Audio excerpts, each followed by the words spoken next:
सबको पता है कि सबसे अच्छा सामने वाले का दोस्त या उसे अच्छा समझा सकता है, टीचर से भी अच्छा समझा सकता है। तो मैं आपको समझाने वाला हूँ ट्रांसपोर्ट ऑफ गैसेस, कि हमारे ब्लड में O2 और CO2 का जो ट्रांसपोर्ट होता है वो किस तरीके से होता है।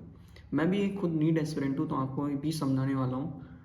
देखते हैं कि आपको समझ में आता है। समझ में आए तो बढ़िया एक रिव्यू देना है कि मैं दूसरी वीडियो भी बनाऊँगा। तो जस्ट वीडियो को स्टार्ट करते हैं कि हमारा जो ब्लड होता है तो उसमें लगभग O2 और CO2 का ट्रांसपोर्ट होता है। तो CO2 का जो ट्रांसपोर्ट होता है वो दो मेथड में जाता है, दो तरीके से होता है। कि लगभग 97% जो O2 जो होती है ना, उसका जो ट्रांसपोर्ट होता है वो ऑक्सी हीमोग्लोबिन फॉर्म में होता है। और रिमेनिंग 7%, रिमेनिंग जो 3% ऑक्सीजन का जो ट्रांसपोर्ट होता है ना, वो डिजॉल्व प्लाज्मा के फॉर्म में होता है। CO2 का जो ट्रांसपोर्ट होता है वो 3 तरीके से होता है। लगभग 20 से 25% जो CO2 जो होती है वो ट्रांसपोर्ट होती है बाय द ब्लड। ठीक है, मतलब बाय द RBC लिखती है NCERT, ब्लड समझ लो, इसका भी RBC से ही होता है। हम कह सकते हाँ 20 से 25% RBC से होगा। और किस फॉर्म में होता है? Carb amino oxy haemoglobin form में होगा। ठीक है, 7% CO2 का जो ट्रांसपोर्ट होता है वो डिजॉल्व प्लाज्मा के फॉर्म में होगा। और लगभग 70% जो CO2 का जो ट्रांसपोर्ट होता है वो बाइकार्बोनेट के फॉर्म में होता है इन प्लाज्मा। ठीक है, इन प्लाज्मा के फॉर्म में, प्लाज्मा के अंदर जाता है, प्लाज्मा से ट्रांसपोर्ट होता है बाइकार्बोनेट के फॉर्म में बेसिकली। अब हम अलग अलग मैकेनिज्म देखते हैं कि अगर हम CO2 जो होता है तो मतलब ऑक्सीजन है, तो ऑक्सीजन जैसे हीमोग्लोबिन जो होता है, सबको पता है कि हीमोग्लोबिन जो होता है एक रेड कलर्ड पिगमेंट होता है, कलर पिगमेंट होता है, जिसमें Fe++ जो होता है, फेरस आयन जो होता है वो इसमें प्रेजेंट होता है। फेरस एंड पॉर्फिरिन जो होता है वो मेनली रिस्पॉन्सिबल होते हैं हीमोग्लोबिन में। ठीक है, हीमोग्लोबिन जो होता है जब ऑक्सीजन के साथ जब बाइंड कर जाता है तब ऑक्सी हीमोग्लोबिन का फॉर्मेशन होता है। ठीक है, तो जब भी percentage saturation of oxy haemoglobin versus partial pressure of CO2 का अगर ग्राफ बनाया जाए तो इस तरीके से ग्राफ बनता है। ठीक है, यहाँ ये आती है, पार्शियल प्रेशर ऑफ O2 जो होता है वो यहाँ आता है। अब यहाँ देखने को मिलता है कि दो टर्म हमें देखने को मिलती है। एक होता है कि ये जो ग्राफ होगा वो राइट शिफ्ट का होता है। इतने ही क्वेश्चन बनते हैं बेसिकली हमारे। राइट शिफ्ट कब होता है? राइट शिफ्ट जब होगा तो मतलब ऑक्सी हीमोग्लोबिन जो होता है वो क्या करता है, डिसोसिएशन। इस ग्राफ का जो नाम है वो क्या है? ऑक्सी हीमोग्लोबिन डिसोसिएशन कर्व है। तो इसका मतलब है कि ये ऑक्सी हीमोग्लोबिन जो है वो क्या है, डिसोशिएट हो रही है। तो राइट शिफ्ट जब होता है ना तो इसे हम बोहर इफेक्ट कहते हैं। और बोहर इफेक्ट में क्या होता है कि जब भी ऑक्सीजन डिसोसिएशन कर्व जो होता है, मतलब ऑक्सीजन जो है वो डिसोशिएट कर रही है, हीमोग्लोबिन जो है HbO2 जो है वो क्या हो रहा है, अलग अलग हो रहे हैं, डिसोशिएट हो रहे हैं, HbO2 के फॉर्म में अलग अलग हो रहे हैं। मतलब जो ऑक्सीजन जो हीमोग्लोबिन के साथ बाइंड था पहले, वो क्या हो गया, डिसोशिएट हो गया।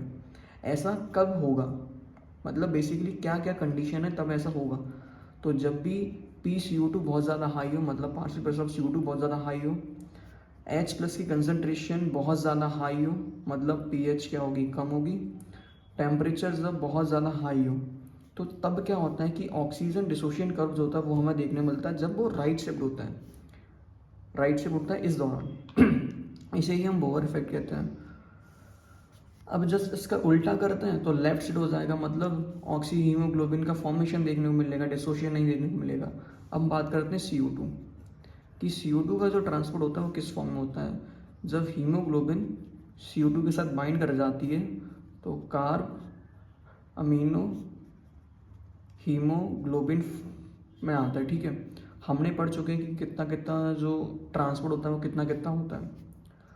अब बेसिकली हम बात करते हैं जैसे हमारे जो टिश्यू होता है, तो टिश्यू में जैसे ही, अब जैसे टिश्यू है, टिश्यू में जैसे ही CO2 का प्रोडक्शन होता है, ऑक्सीजन गई वहाँ यूटिलाइज हुआ, जैसे ही CO2 वहाँ से प्रोड्यूस होगी, तो CO2 जो होती है वो क्या कर जाती है, डिफ्यूज़ कर जाती है। कहाँ पर? हमारी RBC के अंदर, मतलब हमारा जो ब्लड है ना उसमें जो RBC है उनके अंदर चली जाएगी। और RBC के अंदर एक एंजाइम होता है, कौन सा? Carbonic anhydrase. कार्बोनिक एनहाइड्रेज होते हैं, एंजाइम होता है RBC के अंदर, और इसकी जो क्वांटिटी है बहुत ज़्यादा हाई होती है, मतलब एंजाइम बहुत ही ज़्यादा RBC के अंदर देखने को मिलता है। प्लाज्मा के अंदर क्या होता है, ये बहुत कम ही देखने को मिलता है। अब ये क्या करता है, ये जो कार्बोनिक एनहाइड्रेज जो CO2 जब RBC के अंदर मूव कर जाती है ना, डिफ्यूज़ हो जाती है, तो सीरीज क्या करती है, वाटर के साथ बाइंड कर जाती है, और वो क्या फॉर्म करती है, कार्बोनिक एसिड का जो फॉर्मेशन होता है वो हमें देखने को मिलता है। ठीक है, फिर से ये क्या कर जाती है, इसी एंजाइम की प्रेजेंस में क्या करेगी, डिसोशिएट कर जाती है, किसके फॉर्म में, बाइकार्बोनेट के फॉर्म में, प्लस H+ की कंसेंट्रेशन के फॉर्म में। अब ये जो बाइकार्बोनेट बना ना RBC के अंदर, वो क्या करता है कि बाहर मूव कर जाता है, कहाँ पे, प्लाज्मा, क्योंकि ये तो RBC के अंदर चल रहा है, RBC के बाहर कहाँ, प्लाज्मा में मूव कर जाएगा। अब जैसे ही ये डिफ्यूज मूव कर गया, कहाँ पर, प्लाज्मा के अंदर, तो अब प्लाज्मा में सोडियम बहुत बड़ा, हमने पढ़ा है कि इनऑर्गेनिक एलिमेंट्स होते हैं प्लाज्मा में देखने को मिलते हैं, तो वहाँ सोडियम के साथ रिएक्ट कर जाता है, और सोडियम बाइकार्बोनेट का फॉर्मेशन जो होता है वो कर लेता है, सोडियम बाइकार्बोनेट फॉर्मेशन कर लेगा। अब जैसे ही बाइकार्बोनेट हमारी RBC से बाहर निकल के आई है, मतलब ब्लड में माइनस एनाइन की, माइनस नेगेटिव चार्ज की कंसनट्रेशन बढ़ रही है, तो ब्लड में हमारी RBC के अंदर माइनस की कंसनट्रेशन जो है नेगेटिव चार्ज की कम हो रही है। तो इस चीज़ को बैलेंस करने के लिए जो क्लोरीन जो होता है ना, वो RBC के अंदर क्या कर जाता है, मूव कर जाता है, जिससे चार्ज का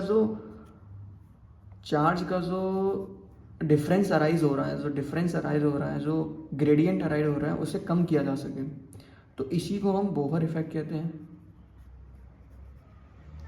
बस इससे ज़्यादा कोई क्वेश्चन नहीं आता, बस इतने ही क्वेश्चन बनते हैं कि कहाँ क्या हो रहा है। और ये जो प्रक्रिया होती है ना, ये जब क्लोराइड शिफ्ट हो रहा है, तो इसे हम क्या कहते हैं, क्लोराइड शिफ्ट कहते हैं, या हैमबर्गर फिनोमेना भी कहते हैं। बस इससे ज़्यादा कुछ नहीं होता। क्वेश्चन जो बनेगा वो इससे ज़्यादा कुछ नहीं बन सकता। NCERT के अलावा भी बाहर क्वेश्चन जाए ना, तो इससे ज़्यादा नहीं बनेगा, क्योंकि ये LNT की मॉड्यूल में इतना ही लिखा हुआ है, और लगभग LNT की मॉड्यूल में जितना लिखा हुआ है वो इनफ एंड सफिशिएंट है फॉर आवर नीट एस्पिरेंट। तो मैं भी अभी तैयारी कर रहा हूँ। अगर किसी को अच्छा लगा हो मेरी वीडियो, तो यार लाइक करके जाना और एक कमेंट करके जाना प्यारा सा, जिससे मैं नेक्स्ट वीडियो बनाने के लिए भी मोटिवेट हूँ। Thank you so much for watching my video.